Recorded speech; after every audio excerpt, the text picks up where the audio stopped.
Welcome to our deep dive. Today we're tackling diabetes. A topic that impacts so many people in so many ways. Exactly. And whether you're here because you're prepping for a presentation or maybe you have a family history that has you curious. Or even if you just want to get a handle on the latest research, I'm going to break it all down.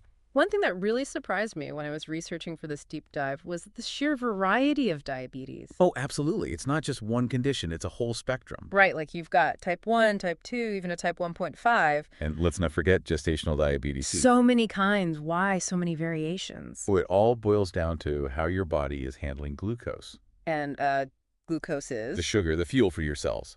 And a big part of the picture is insulin. the hormone. Yeah, the one that regulates your blood sugar. So each type of diabetes is like a different glitch in that system. Okay, so let's break it down starting with type 1. With type 1, your immune system is basically attacking your own body. What? Like friendly fire? Exactly. Right. It targets the beta cells in your pancreas. Which are important because... Those are the cells that actually produce insulin. So without them, no insulin, and the glucose can't get into your cells. So your blood sugar goes up. Precisely. It's like having a ton of fuel, but no way to get it into the engine. Oh, I like that analogy. So the cell's like a car, and it needs that insulin to unlock the door and let the glucose in. Perfect. Hmm. Now with type 2, the problem isn't a lack of insulin, but more that the body isn't responding to it properly. So they're IS insulin, but the cells are ignoring it. In a way, yeah. It's called insulin resistance. Think of it like a rusty lock. The key, the insulin, is there, but it can't turn properly. And this is the one we hear about the most, right? The one linked to weight and diet and all that. Right. Type 2 makes up about 90–95% of all diabetes cases. Wow. So almost everyone with diabetes has type 2. It's incredibly common. And yeah, lifestyle factors play a big role. Not just what you eat. Exactly. There's also things like sleep, stress levels, even the bacteria in your gut, which we're still learning about. So much to consider. Okay, then there's this type 1.5, which is also called LADA. Yeah, LADA. And that one's kind of a tricky one. Like type 1 and type 2 had a baby. Sort of. It shares features of both. It's autoimmune, like type 1, but it develops slowly, like type 2. Oh, that sounds confusing. Yeah, it can lead to misdiagnosis, which obviously impacts treatment. So someone might think they have type 2, try to manage it with diet and exercise, but then... But then they eventually need insulin therapy, just like someone with type 1. Catching it early is crucial. I can see how that would be a problem. Okay, now on to symptoms.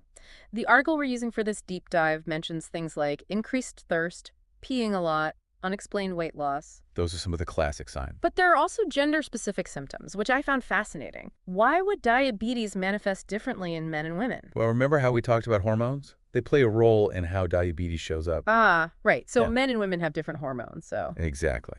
For example, men with diabetes might experience more erectile dysfunction, Really? I never knew that. while women might be more prone to yeast infections. See, these are things you don't always hear about, okay? And then gestational diabetes. That one can be sneaky. Why? Because there are often no symptoms. Often, yes. Which is why routine screening during pregnancy is so important. So you might have it and not even know it. It's possible. And if the blood sugar isn't managed during pregnancy, there can be complications during delivery. And for the baby? Yes, there can be increased risks for the baby as well, even later in life. Like developing type 2 diabetes later? Exactly. So early detection is key for both mom and baby. Makes sense. Now, what about causes? What actually causes diabetes in the first place? The short answer is it's complicated. There's genes involved and lifestyle factors too. So nature and nurture. You got it. Some types, like type 1, have stronger genetic links. So if someone in your family has it... You're more likely to have those genes that make you vulnerable. Okay, so that's out of your control. Right. But even with a genetic predisposition, lifestyle can make a huge difference. Like with type 2. Exactly. What you eat, how much you exercise, your weight, all of those can tip the scales. So it's not a done deal just because you have the genes for it. Not at all. You have a lot of power to influence your risk. That's good to know. Speaking of risk, the article mentioned all sorts of factors. Oh yeah, there's a lot of them. Age, family history, even your racial or ethnic background. It all comes down to understanding the mechanisms behind each type. Like, why is age a bigger factor for type 2? Well, as we age, our cells naturally become less responsive to insulin. So it's just a natural part of getting older. To some extent, yes. Right. But we can still do things to mitigate that risk. Right, lifestyle changes and all that. What about the racial and ethnic disparities? That's a complex issue. Socioeconomic factors play a role, access to health care, even cultural dietary So practices. it's like a whole web of interconnected things. Absolutely. And it's important to acknowledge those disparities and work towards creating a more equitable healthcare system. I agree. So it's not just about individual health, but also about addressing these broader societal factors. Hmm. Precisely. We need to look at the big picture. This is a lot to take in, but I feel like we've only scratched the surface. We have a lot more to cover. But before we dive into complications, I want to remind everyone, Yes. diabetes is serious, but it's not a life sentence. With the right knowledge and support, people with diabetes can live long, healthy lives. That's a really important message. Okay, now for the heavy stuff. Complications. The article mentions heart disease, nerve damage, even vision loss. That's a long list. It is. How does high blood sugar cause all these different problems? It feels like a domino effect. It is, in a way. Think of your blood vessels like a network of highways. Transporting nutrients and oxygen throughout the body? Exactly. High blood sugar, over time, damages those highways. Like potholes. More like constant tiny meteorites hitting them. It disrupts blood flow, which can lead to all sorts of problems like heart disease and stroke. So it's not just about sugar levels, it's about long-term damage to these vital pathways. You got it. And then you have nerve damage, or neuropathy. It's damage to your nerves, those delicate wires that carry signals throughout your body. So high blood sugar messes with those signals. Think of it like static on a radio. It can cause tingling, numbness, pain, even digestive issues. So like faulty wiring throughout your whole body? A good way to put it. Yep. And then there's vision loss, often caused by retinopathy. Retinopathy. What is that exactly? Damage to the blood vessels in your retina, the back of your eye. The part that senses light. Yes. This damage can cause blurry vision and, in severe cases, even blindness.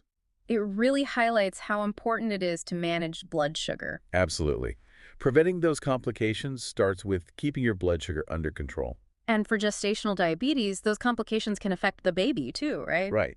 If blood sugar isn't well managed, the baby might grow too large, leading to problems during delivery. Oh, wow, I didn't know that. And as we mentioned before, there's also that increased risk of the baby developing type 2 later on. So many things to consider. Well, this is all pretty sobering stuff, but knowledge is power, as they say. Absolutely. And speaking of power, let's shift gears and talk about treatment. Because there are ways to manage diabetes, right? Oh, definitely. There's a whole range of options, from lifestyle changes to medications and different types of insulin. So many choices. How does a doctor decide what's best for each patient? It's a very individualized process. The type of diabetes, how severe it is, the person's overall health, their preferences all factor in. So there's no one-size-fits-all approach. Not at all. For type 1, insulin therapy is essential because the body isn't making any insulin. It's like replacing what's missing. Exactly. But for type 2, things are a bit more nuanced. Meaning, Lifestyle modifications like diet and exercise are often the first line of defense. especially in the early stages. Right. They can be really effective in managing blood sugar and overall health. But if those aren't enough, Then medications might be needed. There are lots of different medications out there, each working in different ways to lower blood sugar. so many options. I guess it's like having a toolbox full of specialized tools, Good analogy. And of course, there's always diet and exercise. which we hear about all the time. But let's dig deeper. What specific changes are crucial? For all types of diabetes, a balanced diet is key. So lots of fruits and veggies. Yes, but also whole grains, lean proteins, healthy fats, and limiting processed foods, sugary drinks, unhealthy fats. So it's about making smarter choices. Exactly. And it's not just about what you eat, but how MUCH you eat.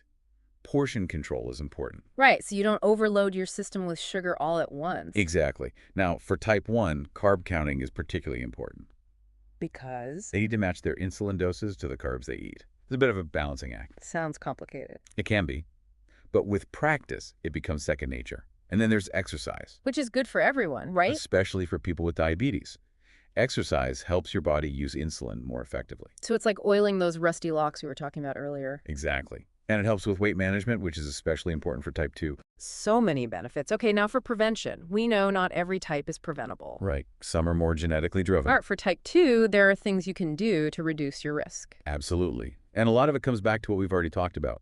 Eating a healthy diet, exercising regularly, maintaining a healthy weight. So all those things that are good for everyone are XGRA, good for preventing type 2. Exactly. It's about making those healthy habits part of your everyday life. Not just a temporary fix, but a long-term lifestyle change. You got it. And that's a great place to wrap up for now. This has been so insightful, but we're just getting started. When we come back for part 2, we'll delve deeper into diagnosis, prevention, and how diabetes affects different groups, like children and pregnant women. It's going to be a fascinating discussion. So stay tuned. Welcome back to our exploration of diabetes. We covered so much ground before the break, but it feels like we've only just begun to unravel this complex condition. It is a lot to take in, but remember, the more we understand, the better equipped we are to manage and even prevent diabetes. And as we talked about, it's about feeling empowered, not overwhelmed. So speaking of empowerment, let's talk about diagnosis. Okay, so it's good. The Healthline article mentioned a bunch of blend tests that doctors use. Yeah, there are a few different ways to figure out if someone has diabetes or even pre-diabetes. So let's break those down. First up, we have the fasting plasma glucose test. The FPG, yep. That one measures your blood sugar levels after you haven't eaten for at least 8 hours. So first thing in the morning before breakfast? Usually, yeah. It gives doctors a baseline reading, kind of like checking your engine's idle speed. Before you hit the gas. Exactly. But to get a broader picture, we also have the A1C test. Right, that one looks back over a longer period. It does. It gives you an average of your blood sugar levels over the past 2 to 3 months. So it's not just a snapshot, it's more like The report card. yeah, a blood sugar report card. And a higher A1C means your blood sugar has been running higher on average. Which can increase your risk of complications down the line. Okay, so that one's important. And then there's the OGTT. The oral glucose tolerance test, yeah. That one involves drinking a sugary drink. And then we see how your body handles it. We check your blood sugar levels at specific intervals afterward. So we can see how your body processes sugar over time. Exactly, like taking your car for a test drive and checking its fuel efficiency. I'm loving these analogies. So it sounds like each test gives doctors a different piece of the puzzle. That's a great way to put it. They all work together to provide a complete picture of what's happening with your blood sugar. And for gestational diabetes, is the process different? A bit, yeah. Doctors typically do a glucose challenge test and a glucose tolerance test, usually between weeks 24 and 28 of pregnancy. To screen for gestational diabetes. Exactly. Again, catching it early is crucial for both mom and baby. Now let's shift gears a bit and talk about prevention, especially for type 2 diabetes. The one we can often do something about, right? Exactly. What are some steps people can take to lower their risk? Well, the Healthline article mentioned aiming for at least 150 minutes of moderate intensity exercise each week. Like brisk walking or cycling? Yeah, things like that. It might sound like a lot, but it's really just 30 minutes a day, 5 days a week. Which is totally doable. Absolutely. Yeah. You can even break it up into smaller chunks throughout the day. It's about finding what works for you and building those healthy habits. And on the food front, those smart swaps we talked about before can make a huge difference. Like choosing whole grain bread instead of white bread. Exactly. Or opting for grilled chicken instead of fried. Little things like that can really add up. And watching those portion sizes. Right. You don't have to deprive yourself, but being mindful of how much you're eating can really help. Okay, now let's talk about diabetes in pregnancy. We've touched on gestational diabetes, but the article also mentioned pre-gestational diabetes. Yeah, that just means the woman already had diabetes before she got pregnant. So both types need careful management during pregnancy. Absolutely. It's about minimizing risks for both mom and baby. And even though gestational diabetes usually goes away after delivery, there's still that increased risk of developing type 2 later on. Right, it's something to be mindful of even after the baby is born. Okay, what about diabetes in children? It's mostly type 1, right? It used to be, but we're unfortunately seeing a rise in type 2 diabetes in kids. Oh, that's worrying. It's linked to the rise in childhood obesity, which is a major risk factor. So similar to adults, excess weight can make children more insulin resistant. Exactly. And sometimes there aren't even any obvious symptoms. So parents might not know their child has it. Right. That's why it's so important to talk to your child's doctor about risk factors. Especially if there's a family history of diabetes or if the child is overweight. Those are some big red flags. Early detection is key. Are there any signs parents should look out for? Things like excessive thirst, frequent urination, unexplained weight loss, those are always worth checking out. So even if your child seems healthy, it's good to be aware of those potential warning signs. Absolutely. And regular checkups with a pediatrician are always a good idea. Okay, so we've talked about different types of diabetes, prevention strategies, the impact on different populations. It's a lot to digest, I know. It is. As we head into the final part of our discussion, what are some of the key takeaways you'd like our listeners to remember? I think the biggest one is this. Diabetes is a complex condition, but it's manageable. And it's not a one-size-fits-all situation. Exactly.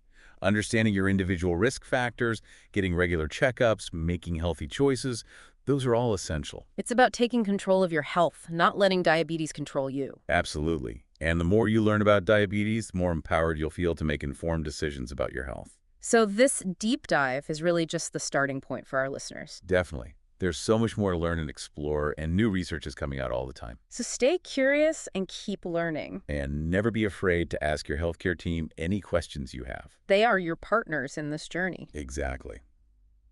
Okay, before we wrap up this episode, I'm curious, what's one piece of advice you would give to someone newly diagnosed with diabetes? That is a good question.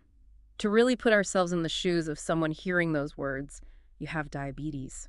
It can be a lot to process. There's the shock of the diagnosis, Yeah. and then you've got all this new information to learn. New routines to figure out. Absolutely. So if I could give just one piece of advice, Yeah. What's the most important thing for someone newly diagnosed to keep in mind? I'd say don't let the fear take over. Don't get paralyzed by thinking about all the what ifs. Because it's easy to go down that rabbit hole, right? To start imagining the worst case scenarios. It is, and it can be so overwhelming. But instead of focusing on what you might lose, think about what you can gain. Gain. Yeah, knowledge, for one. You're learning so much about your body, and that can be empowering. It's like you're taking back control. Exactly. Diabetes is manageable. It doesn't have to define you or limit your life, But it does require some adjustments. of course. But with the right tools, the right support, and the right mindset, you can still live a full and vibrant life. It's a shift in perspective, isn't it? From feeling like this thing is happening to you to feeling like you're an active participant in your health. 100%. And remember, you're not alone in this. There's a whole community of people out there who are navigating diabetes. And they're sharing their experiences, their tips, their support. Exactly. Online, in person, so many ways to connect. Mhm. And never underestimate the power of your healthcare team. Right. They're there to answer your questions, guide you through the process, provide personalized care. Don't be afraid to reach out to them. Lean on their expertise. Well, I think that's a perfect note to end on. This has been such an incredible deep dive. I agree. We've covered so much ground. And I have to say, I'm walking away feeling so much more informed and, honestly, a lot more hopeful. Me too. It's been a pleasure sharing this journey with you. And to our listeners, we hope you feel the same way. We hope you've learned something new, something that empowers you to take charge of your health. Absolutely. And if you have any aha moments or even lingering questions, reach out to us on social media, send us an email. We love hearing from you. Until next time, stay curious, stay informed, and most importantly, stay well.